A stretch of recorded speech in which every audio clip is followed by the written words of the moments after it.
Here, there's one more.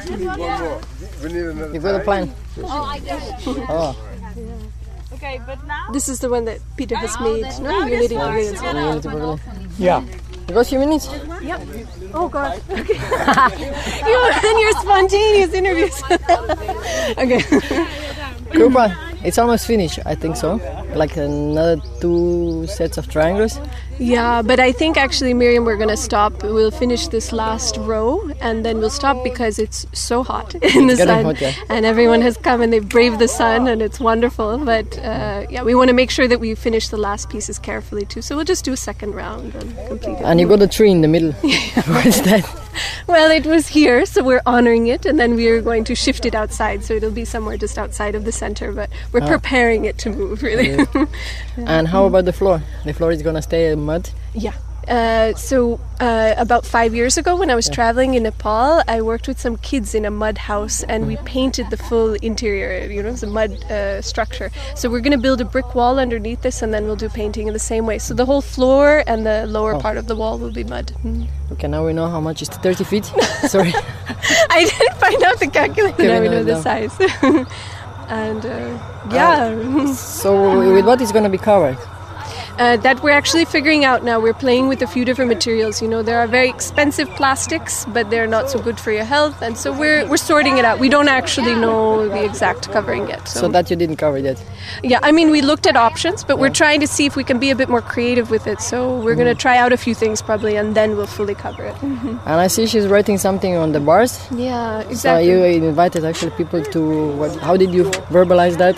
To put wishes or? Yeah, their intentions and their wishes, because the word Sankalpa, the name of our project, means intention or affirmation. So this is really built on everyone's dreams and wishes. So why I chose Sankalpa.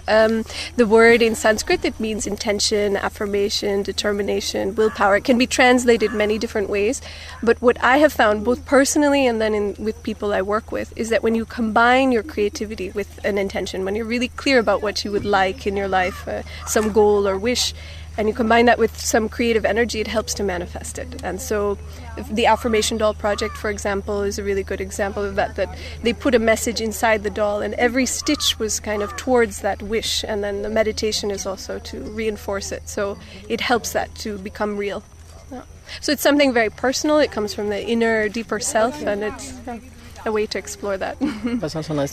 So everyone is drawing or writing something on the structure itself. So everyone has a way to be part of it. Yeah, actually, it's quite some people helping. Yeah. These are all spontaneously, or there are volunteers already with you? Some people who know about the project, some who don't. You know, we promoted it, so it's a beautiful mix of people who come together. And this is one of the best parts about a dome, is that you have to make it together. It can't be just one person. Yeah, for sure. Otherwise, behind us, it's your home. Yes. Beautiful blue and green. Yes. So that's my shipping container home, which took a very long time, but I'm so happy to be living there now. So yeah. You live already? Yes. Yep. So you got, I know the water is there, electricity, you got everything. Yes, everything has come. That well was dug in the international zone, so now we have it. And the whole idea of everything we're doing in this plot is just to bring more presence to the zone. Yeah, otherwise that is a future park, yeah? Yes, exactly. So this is a temporary solution. You're already thinking where to put it afterwards? Let's see. I think many people are happy with it. If we can, maybe we'll keep it. It will be a feature of the park. But if not, we can easily shift it too. So. Yeah, it's really easy to dismantle and put somewhere else. Yeah, exactly. But since you are close to Bharatipuram, also it's the other meaning that you put it right here. Yes, absolutely, because it's about connection to the villages as well. I feel that gap between Auroville and the villages, so I want this to be a space that is a bridge between the two. And so it's walking distance from the village, it's also walking distance from Auroville, and I really hope to see people coming together from both places, creating and connecting. You were already working with the children in Tamarai, yeah, as far as I remember, and a beautiful book, actually, the project about the abuses. With the body parts, yes, creating the doll, yeah. Affirmation dolls, yeah, and so identity and self-awareness about the body, yeah, it was all explored through that. So how the village children react on your art therapy, so to speak? Well, the beauty is I don't really have to call it that, you know, for them. We just we come together and we do work, and they express themselves, and it's really about making them